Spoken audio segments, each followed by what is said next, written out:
तू पैसे घे किंवा नको घेऊस, पण आमच्या घराशी असलेला संबंध तुझा आता संपला.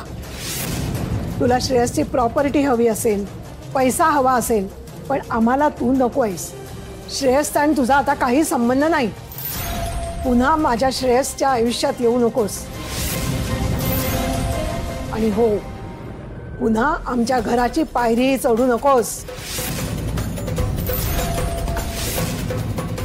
आजी आजी आजी आजी माझं ऐकून तरी घ्या.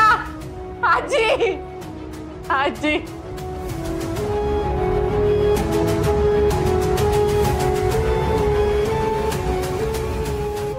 आजी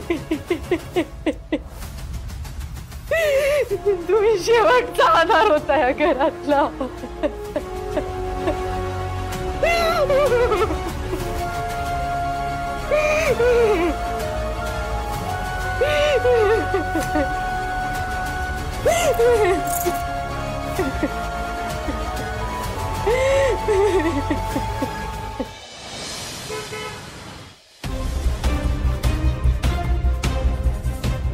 हे बघा, तुम्हाला मेल केलाय मी, तुमच्या रिप्लायची वाट बघते.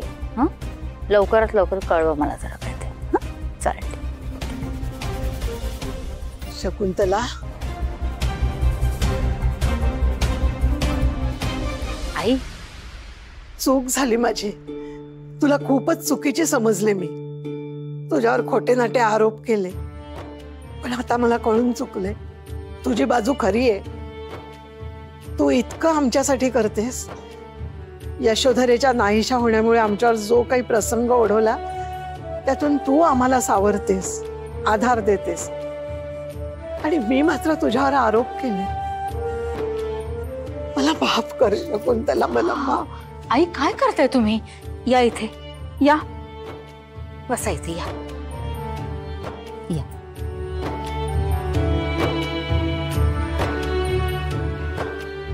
बसा, मी पाणी आणते तुम्हाला.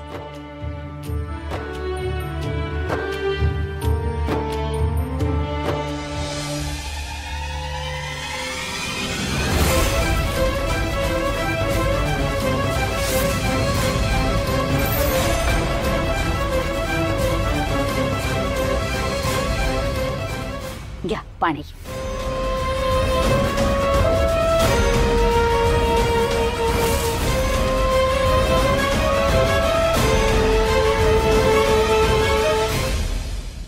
आई, मी तुमच्या मुलीसारखी आहे. माझी कसली माफी मागताय? यशोधरेमुळे 30 वर्ष तू तुझ्या भावापासून दूर राहिलीस. त्याला त्याच्या मुलांना भेटू शकली नाहीस. आज इतक्या वर्षानंतर भेटलीस, पण तरी कोणतीही आढी मनात न ठेवता तू मायेचा वर्षाव केलास त्यांच्यावर. आणि मी मात्र तुझ्यावर संशय घेत राहिले. बाहेरच्या कुठच्या तरी मुलीचं ऐकलं आणि तुझ्यावर आरोप केले. पण आता मला समजून चुकलंय. तू जे काही करतेस ना, ते या घराच्या भल्यासाठीच करतेस. अहो, का नाही करणार? माझ्या भावाचं घर आहे म्हणजे माझं माहेरच ना. त्यांच्यासाठी नाही करणार तर कुणासाठी करणार? सगळ्यांकडे नसते ग अशी दाद. यशोधरेनं तुला इतकी वर्ष दूर ठेवलं, पण अरविंदने साधं धाडस दाखवून तुझी विचारपूसही केली नाही. एखादी असती तर म्हणाली असती, बरी अद्दल घडली, भोगा आपल्या कर्माची फळं, आणि निघून गेली असती. पण तू मात्र तुझं घरदार सोडून इथेच राहिलीस. आपलं स्वतःचं कुटुंब सोडून तू आज माझं विखुरलेलं कुटुंब जोडतेस. भक्कम उभी राहून आमच्या खचलेल्या जीवाला आधार देतेस. कुठल्या शब्दात तुझी माफी मागू कळत नाहीये. नाहीच मागायची. आणि आईने मुलीची माफी तर नाहीच मागायची. झालं ते झालं. मला आता यशोधराच्या जागी समजा तुम्ही. आणि काही चुकलं माकलं ना तर हक्कानं ओरडा, पण असं माफी मागून परक नका हो करू. आज यशोधरा नसली तरी आपल्याला हे घर सांभाळायचंय. तिच्या मुलांना तिची कमतरता भासू द्यायची नाहीये. आणि मी हयात असेपर्यंत एक मुलगी म्हणून तुमची जबाबदारी ही माझी. त्यासाठी तुमची साथ आणि तुमचे आशीर्वाद माझ्यासाठी फार महत्वाचे आहेत. आशीर्वाद तर आहेतच ग, कायमचे आहेत. आणि ते कायम राहतील.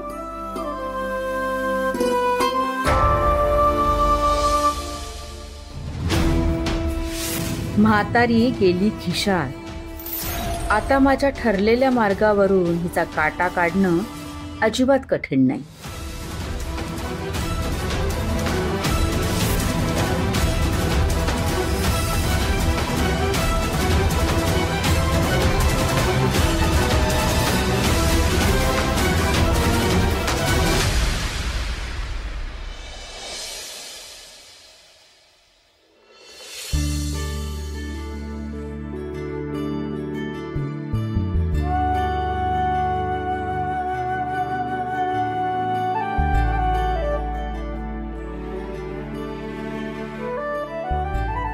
श्रेयस,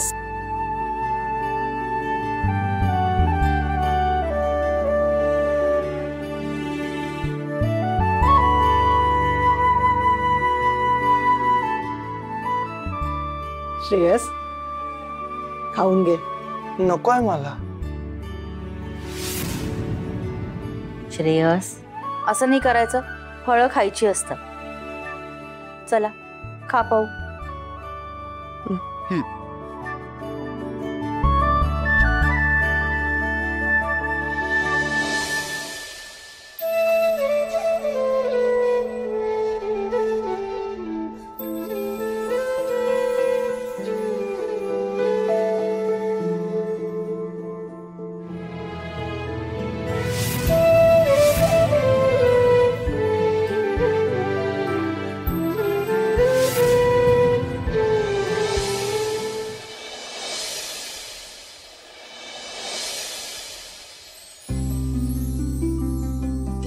आवडलं? पोट भरलं? आवडलं.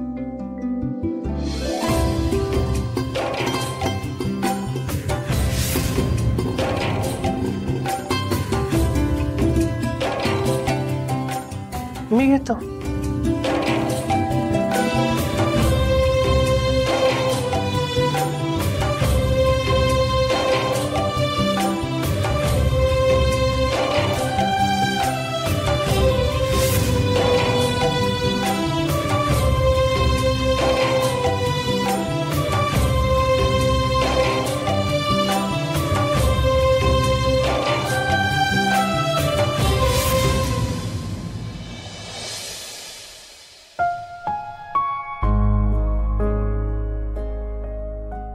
अक्षय, आत्या तू इथे काही हवंय का?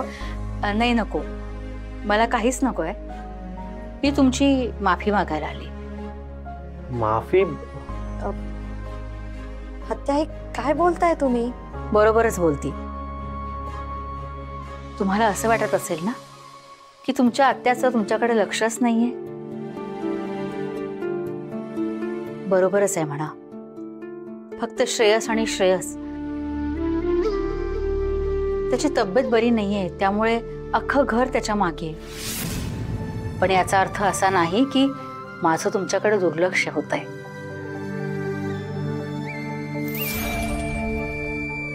हे घ्या. आत्या हे काय? काय आहे आता? तुमच्या युरोप टूरची तिकीट्स आहेत.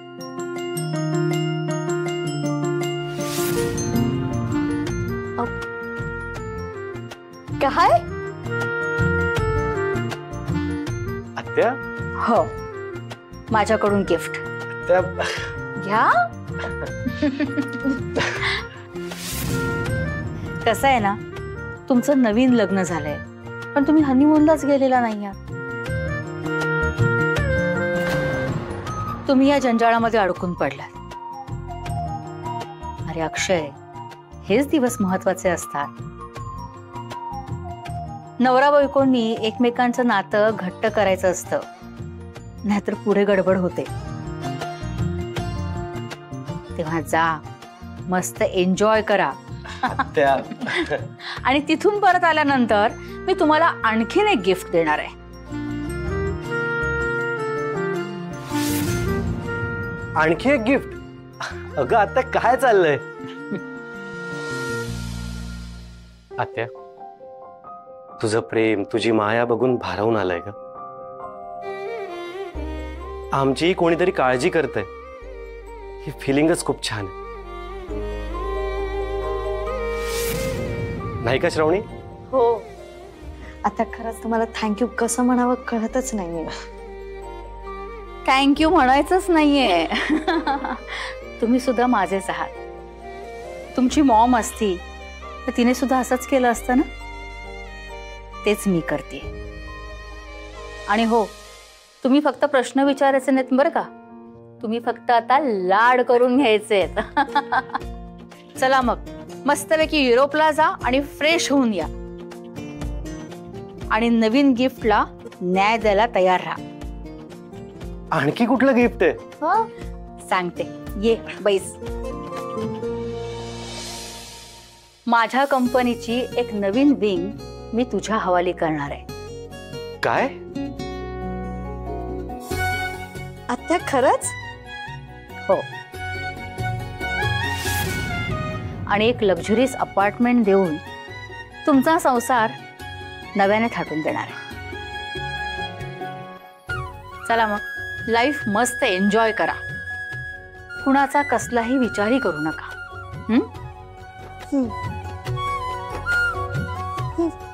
काय? आत्या पाया पड. अरे बापरे. औक्षवंत व्हा. एवढ्यानं काहीच होणार नाहीये बरं का. म्हणजे?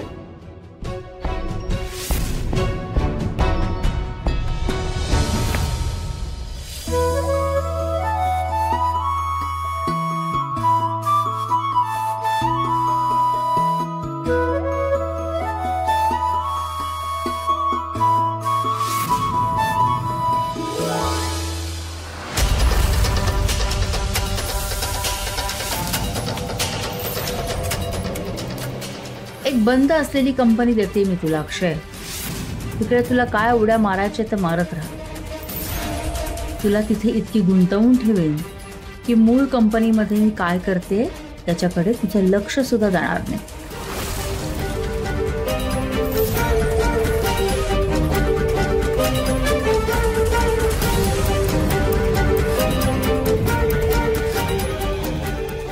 कशी ग माझी गोजीरवाणं बाळती. नक्की काय प्लान आहे या शकुताईचा?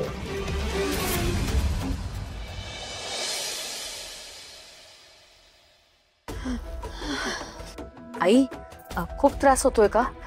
थांबा, डॉक्टर येतीलच आहे एवढ्यात. तुम्हाला थोडंसं पाणी हवंय का? थांबा हा, संजय घेऊन येतोय डॉक्टरांना. हे बघा आला संजय. ताईसाहेब डॉक्टर आले का? हां डॉक्टर डॉक्टर या. असा त्यांना ना श्वास घ्यायला जरा त्रास होतोय डॉक्टर.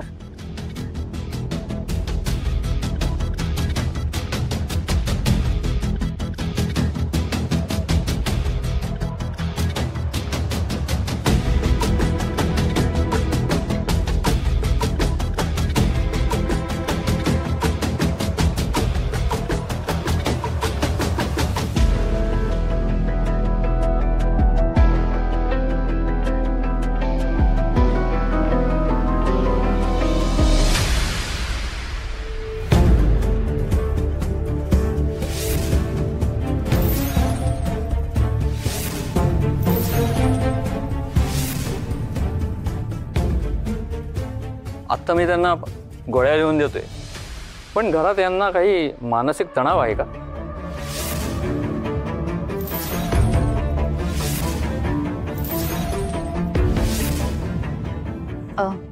कसं आहे ना डॉक्टर, आजकाल प्रत्येकाच्या घरामध्ये ताणतणाव असतोच ना, तसा आमच्याही आहे. अगदी बरोबर आहे, पण हा मानसिक ताण औषध गोळ्यांनी जाणार नाही. एकतर ज्यामुळे हा ताण आहे तो संपवला पाहिजे. तुम्हाला सगळ्यांना मिळून काहीतरी सोल्युशन काढायला पाहिजे. म्हणजे काय म्हणायचं तुम्हाला? त्यांना या घरापासून, इथल्या तणावापासून दूर नेलं पाहिजे. त्यांना आरामाची अत्यंत गरज आहे. हवा पालट करण्यासाठी यांना कुठेतरी बाहेर थंड हवेच्या ठिकाणी घेऊन जा. तिथे त्यांचं मनही शांत होईल आणि स्वच्छ मोकळ्या हवेमुळे त्यांना होणारा ब्रिथिंगचा त्रासही नाहीसा होईल। टेन्शनपासून लांब गेल्या तरच त्या रिलॅक्स होतील। त्यामुळे तुम्ही ताबडतोब प्लॅन करा, नाहीतर त्यांचा त्रास इथे वाढेल। ठीक आहे डॉक्टर, आम्ही जरा बोलतो। तुम्ही जरा बाहेर थांबता का थोडा वेळ? शुअर, मी येतेच तोपर्यंत। हो हो चालेल, या। थांबा। हो।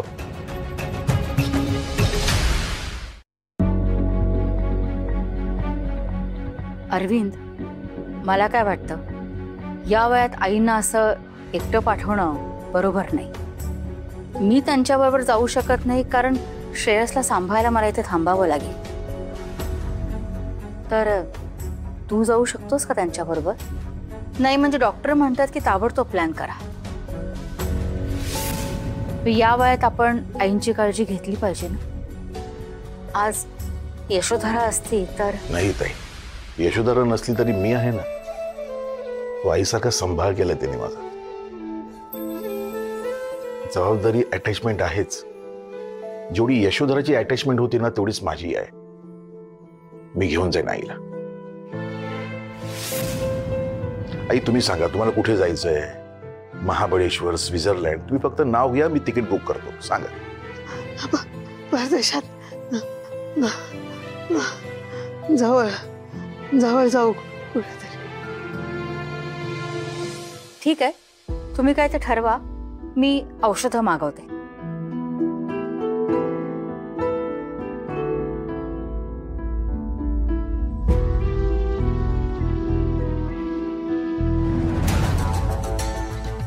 मॅडम, मी बरोबर बोललो ना? जसं ठरलं होतं तसंच? एकदम बरोबर बोलात, आणि त्याचं बक्षीसही तुम्हाला तसंच मिळणार आहे। हे घ्या। थँक्यू, येतो। या।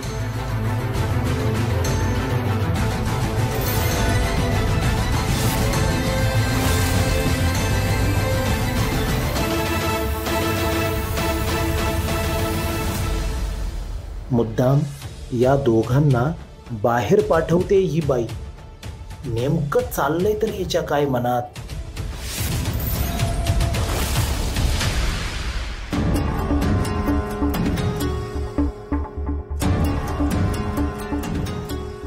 हे जामीनपत्र।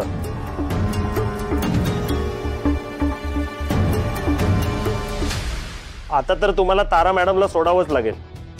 कोणतीही सबब देऊन तुम्ही त्यांना अडवून ठेवू शकत नाही।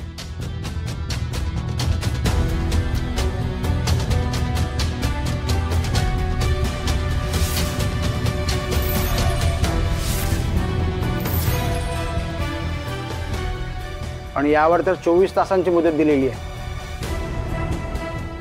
त्याआधी यांना तुम्ही सोडण्यासाठी आमच्यावर जर दबाव आणण्याचा प्रयत्न करत असाल तर ते शक्य नाही, कारण आमची चौकशी अजून पूर्ण झालेली नाहीये। चौकशी तुम्ही 24 तासात पूर्ण करा, मग तुम्हाला त्यांना सोडावंच लागेल।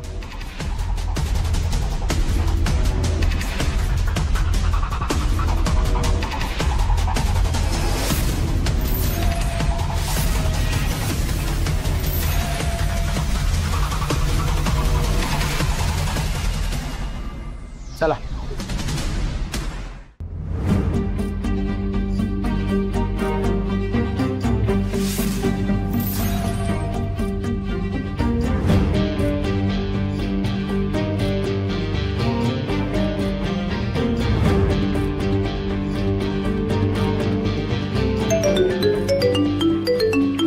इन्स्पेक्टरचा फोन आहे, लक्ष ठेव, कोण येत नाही ना।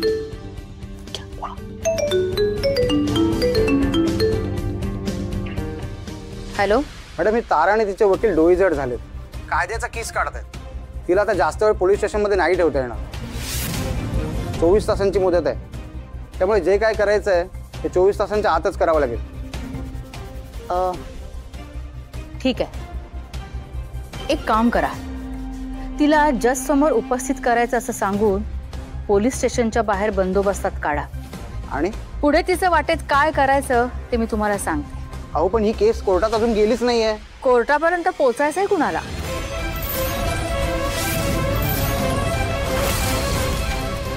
म्हणजे? अहो तुम्ही सुद्धा कोर्टात पोहोचणार नाहीच आहे।